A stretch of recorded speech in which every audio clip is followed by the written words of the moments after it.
All right, welcome. This video is about the secondary air system on the older model Equinoxes. Learned a little more than I cared to about the darn system because basically one problem led to another. I think we finally got it solved, but here I'm gonna try to sum up some of the codes and what solved it. I'll tell you right up front, be prepared to change one or more of the solenoid valves, either bank 1 or bank 2 or both, and possibly even the primary fan up under the front of the car. They're thankfully not expensive and they're pretty easy to change. So maybe consider just replacing them because they're old. But if you want to just go one at a time, like I did, here's what I learned. So first of all, you need to find out if you have a working fan, because you need air to give the system, and then you need a place for that air to go. So to find out if you got a working fan, what you do is you trick the hood into thinking it's open, or closed rather, with the car cold. Then go delete any code you got so that the remote start will work. And the air supply will be right here off your air box.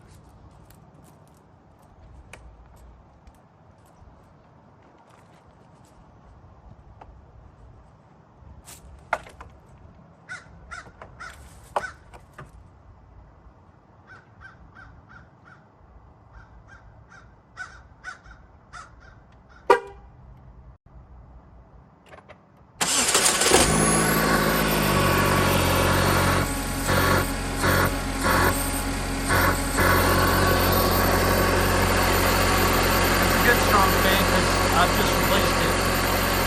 It'll stay on for a few seconds, and you hear it change. This is the valve's closing, and while it's closed, it's running a little self-test to find out if the pressures are all right and if the valves were closed as they should be. Let's put that back on. So now we got a working fan. Turn the car off.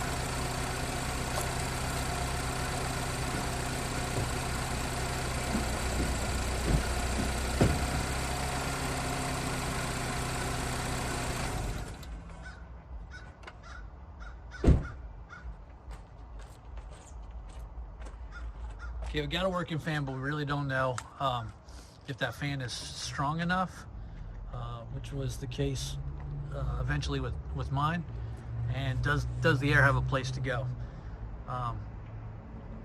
So when I first started having problems, I got a P0411, which is incorrect airflow, and the tell there is that's the whole system. That's not saying necessarily bank 1 or bank 2. It's just not happy altogether. There is a service bulletin out there, and that'll have you check the passages in the exhaust manifold.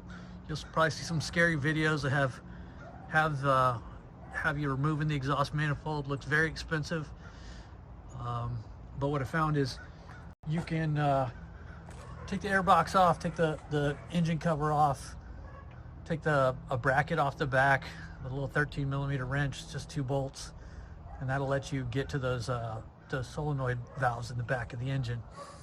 So bank 1 is on the right because it feeds your number 1 cylinder. So that would be driver's side. Bank 1 is on the driver's side, and the bank 2 valve is on the passenger side. And they look like this. When you get to the back of them, you just got to get these 13mm bolts loose. They pop right off. There's a little spring clamp that gets the air hose off, and a little electrical connector back there. If you're ever not sure which one's bank 1 or bank 2, take the electrical connector off, turn the vehicle on, it'll throw a code, and that'll tell you it's bank 1 or bank 2. Now once you got those out of the way, you can actually start to snake your exhaust manifold like you were a pipe in your house or what have you. So if you just use a quality zip tie, get when the valves are off, you can get the zip tie back in that hole. And if it's clogged, you'll feel it pretty quick. It'll come out all gooky and black and stuff. Skinny zip tie helps too. And then I use some clear hose and a little air chuck. You push that in there as far as you can get it, and then squirt some carbon choke cleaner down in it, and then chase that with air. Do that on both banks, and you can save yourself all that labor of removing the exhaust manifold. And that worked for me for almost a year. Then I started getting another code, which was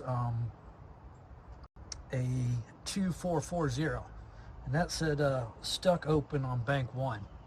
And so no more 411. I got 2440 only, so no problems on bank 2, just bank 1. And it turns out the valve, because it was previously gunked up, it gunked the valve up, and eventually it wasn't closing right, so it couldn't pass the post-flow checks. And here's actually that old valve. And the way I confirmed that it was actually not sealing is put a little carbon choke cleaner in there, and it came running out the bottom. So the seats are not sealing tight.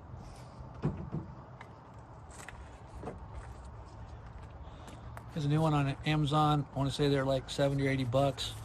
I thought I was going to need it on bank 2. Turns out I didn't.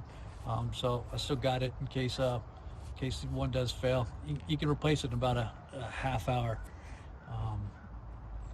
But if you spray a little carbon choke cleaner in there, it shouldn't come out that hole.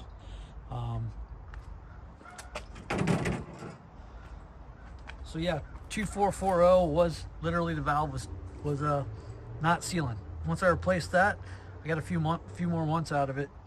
And anytime you're in there on that system, go ahead and open the supply and take the hoses off both valves, and blow that out with a shot vac in blow, and then also suck it from the valve side, and make sure you don't have any moisture in there. All right, so that all went away for about a year, and then lo and behold, I started to get a 2431, which was a check range on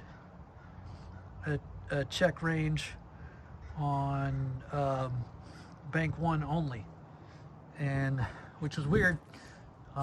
It was only coming on bank 1. It was no 411, just really had me chasing bank 1. So I take it apart, checked the air passages. The exhaust manifold was open. I could clearly tell that wasn't clogged, and the valve seems to be fine, but I kept getting the code, and then scratching my head. So I swapped them left to right, so bank 1 and bank 2. So I got to put a known valve on bank 2, or I'm sorry, the known good valve from bank 2 over on bank 1, and I kept getting the same problem. And I confirmed my fan is working. I don't know what's going on. I found all of I wanted to read the pressures, but you can only do that with apparently the really higher end scan tools. The $500 ones that I could get my hands on weren't able to, command the valves and the fan on and such. So the only time I could really check the fan was with the vehicle cold, or you could go down and give it 12 volts directly. But I had enough, and so I decided to just buy a new primary fan. They were only like $70. They were replaced pretty quick. And while it was on the way, I started to get a 0411 code again, and that's saying it's the whole system. And So fan came, I replaced it, and it, lo and behold, was full of water in the motor side. So I guess some water got past the vanes, and there's a little rubber boot that covers the fan motor, and it was all full of water. So the thing hadn't fully quit yet, but it wasn't putting out enough pressure. So after changing that fan, all the codes went away, and so in the end, the fan was throwing a 2431, and I still don't understand why it was only showing a problem on bank 1. But it's been, you know, a couple months now, and all of it has no codes, and it's a headache, and I hope this video helps someone. And so it's not scary. This is all pretty easy to do with simple tools. You can snake that intake manifold yourself, chase it with some carbon choke cleaner, and don't be afraid to fix it yourself. I hope this helps someone.